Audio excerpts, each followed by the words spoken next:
Hello student, welcome to my YouTube channel study A to Z by Anshu. तो आज हमारा topic है मानव श्वसन तंत्र।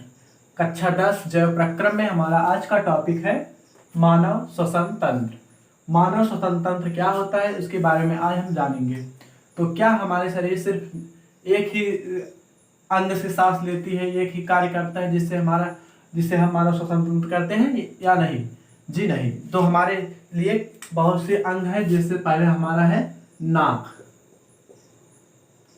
नाक क्या है? हमारा प्राथमिक अंग है जिससे हम सांस लेते हैं।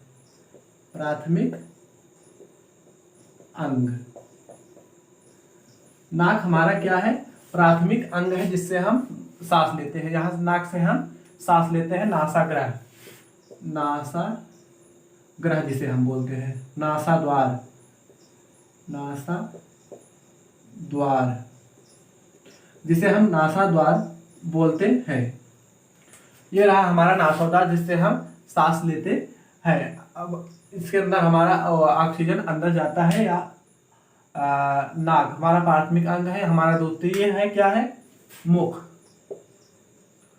जब हम कभी कभी नाक से सांस नहीं ले पाते हैं तो हम मुख से सांस लेते हैं, इसलिए हमारा हुआ सांस लेने का द्वितीयक अंग। क्या? द्वितीयक अंग। ये हमारा सांस लेने का द्वितीयक अंग हुआ। जब हम कभी कभी नाक से सांस नहीं ले पाते हैं तो हम मुख से सांस लेते हैं।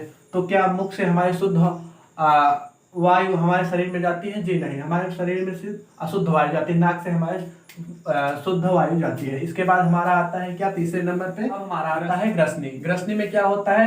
ग्रसनी में सबसे पहले हमारा आता है नासा ग्रसनी, नासा ग्रसनी। फिर सेकंड है हमारा मुख ग्रसनी। उसके बाद हमारा है तीसरा कंठ ग्रसनी, कंठ ग्रसनी। अब क्या है यहाँ पे? सबसे पहले जब हम नाक से सांस लेंगे तो सबसे पहले हमारा नासा ग्रसनी में, फिर मुख ग्रसनी में, फिर कंठ ग्रसनी में। सबसे पहले कहाँ जाएगा? नाक से सांस लेंगे तो सबसे पहले नासा ग्रसनी, फिर मुख ग्रसनी, इसके बाद कहाँ पे? कंठ ग्रसनी। यदि हम मुख से सांस लेते हैं तो क्या होगा? सबसे पहले मुख में आएगा मुख ग्रसनी, उसके बाद सीधे कंठ ग्रसनी में। तो ये रहा हमारा ग्रसनी में। सबसे पहले जब हम सांस लेंगे तो नासा ग्रसनी में आएगा मुख, नाक से, फिर मुख ग्रसनी में, उसके बाद कंठ ग्रसनी में। ये रहा हमारा ग्रसनी। अब इसके बाद हम चौथा देखेंगे क्या? हमारा ग्रास नली। क्या है चौथा? ग्रास नली, ग्रास नली चौथा भाग। ग्रास नली में क्या होता है? ग्रास नली में सिर्फ मुख से फेफड़ों तक वायु को ले जाने के ये हमारा ग्रास नली का काम होता है। ग्रास नली का काम क्या होता है? हमारे मुख से ग्रास नली हमारा इस तरह से होता है। यहाँ पे सी आकार की रचना बनी होती है। ये रहा हमारा ग्रास नली। ग्रास नली कहाँ पे होता है? यहाँ से हमारा ये ग्रास नली होता है जिससे हमारा वायु को शरीर के मुख से हमारे फेफड़ों तक ले जाती है। तो ये रहा ये क्या है? सी आकार का, सी आकार के छल्ले। ये क्या? हमारे सी आकार के छल्ले हैं। ये किसकी बनी होती है? उपास्थि की बनी होती है। उपास्थि, उपास्थि और हड्डी में अंतर है। जैसे हमारे नाक का ऊपरी वाला हिस्सा इसे दबता है तो नरम भाग है, ये नरम भाग है ये, और इसके पीछे वाला जो हिस्सा ये कड़ा भाग, ये हड्डी है। इसके आगे जो है ये उपास्थि है जिससे हम दबा सकते हैं। और ये हमारे कान की ऊपरी वाली हड्डी ये भी उपास्थि की बनी होती है। तो ये हमारी है उपास्थि। ये हमारा ग्रास नली है। क्या है? ग्रास नली। और ये इसके ऊपर सी आकार के छल्ले हैं। इसका काम क्या होता है? ये जो ग्रास नली है इसको चिपकने से रोकता है, इसको सटने से ऐसे रोकता है। ये इसमें सट नहीं सकता है, इसलिए इसका काम होता है, सी आकार के छल्ले का काम क्या होता है? ये ग्रास नली को चिपकने से रोकता है, इससे चिपकने नहीं देता है। तो ये किसकी बनी होती है? उपास्थि की बनी होती है। अब हमारा आता है श्वसनी तथा श्वसनिकाएं। अब श्वसनी और श्वसनिकाएं में अंतर क्या है ये हम देखेंगे। जैसे हमारी ग्रास नली हो गई, ये हमारी ग्राफ नली हो गई, इसके पास सी आकार के छल्ले हो गए। ये कितने होते हैं? 9, 3, 4, 5, 6, 7, 8, 9। ये सी आकार के 9 छल्ले हो गए। इसका काम क्या होता है हमने अभी आपको बताया। इसका काम होता है ये जो श्वास नली है इसको चिपकने से रोकती है। तो ये श्वसनिकाय, श्वसनी और श्वसनिकाय क्या है? जो यहाँ से एक इस तरफ श्वसन नलिका निकल जाती है, एक इस तरफ, यहाँ पे हमारा फेफड़ा होता है। तो यहाँ पे हमारा फेफड़ा होता है, तो इसे क्या कहते हैं हम? श्वसनी। इसे हम कह देते हैं श्वसनी। ये हमारा रहा श्वसनी। और यहाँ पे जब इस तरह से इसमें नलिकाएं निकल जाती हैं तो इसे हम कहते हैं श्वसनिकाएं। इस तरफ भी ऐसे, तो इसे हम कहते हैं क्या? श्वसनिकाएं। श्वसनिकाएं, ये हमारा रहा श्वसनिकाय। श्वसनी और श्वसनिकाय में अंतर क्या है?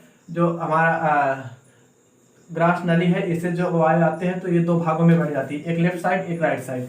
तो जो तरफ बढ़ जाती है उसे हम श्वसनिकाय कहते हैं। श्वसनिकाय में जो नलिका निकली होती है छोटी छोटी, उसे हम कहते हैं श्वसनिकाय।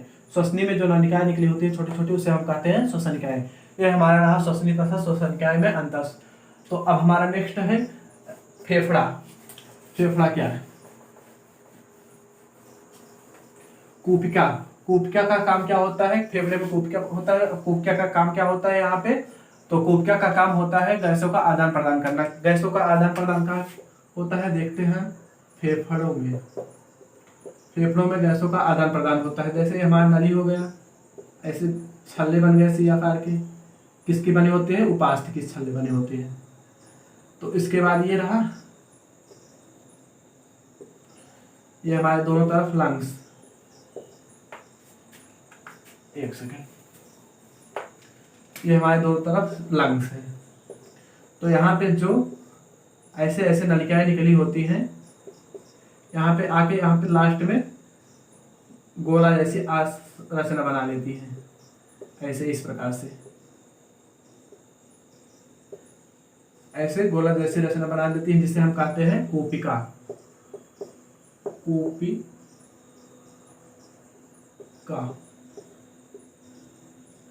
जिसे हम कहते हैं कूपिका। कूपिका से क्या होता है? गैसों का आदान प्रदान होता है। ये रहा हमारा फेफड़ों का काम। फेफड़ों में क्या काम होता है? गैसों का आदान प्रदान होता है, जिसमें कूपिका पाई जाती है। इसी कूपिका के द्वारा हमारे शरीर में गैसों का आदान प्रदान होता है। अब यहाँ पे एक और डायग्राम पाया जाता है, जिसे हम कहते हैं डायाफ्राम। यहाँ पे एक इस तरह से डायग्राम पाया जाता है, जिसे हम कहते हैं डायाफ्राम। डायाफ्राम जैसे हम सांस लेते हैं, पहले सांस लिए, फूले, फिर सांस छोड़े। पहले सांस लिए अंदर, फिर छोड़े, उसके इसके नीचे जस्ट फेफड़ों के नीचे होता है डायाफ्राम। तो ये इसकी भी रचना बदलती रहती है, इसकी संरचना चेंज होती रहती है। इसे क्या कहते हैं? श्वसन मांसपेशियां।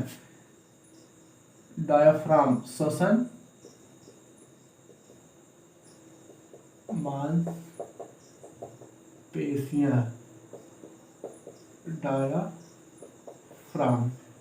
ये रहा आज का हमारा टॉपिक। अब नेक्स्ट वीडियो में मिलते हैं नेक्स्ट टॉपिक लेकर। उम्मीद करता हूँ वीडियो आपको अच्छी लगी होगी। इस प्रकार वीडियो पाने के लिए हमारे चैनल को सब्सक्राइब करें, लाइक करें, शेयर करें। जय हिंद।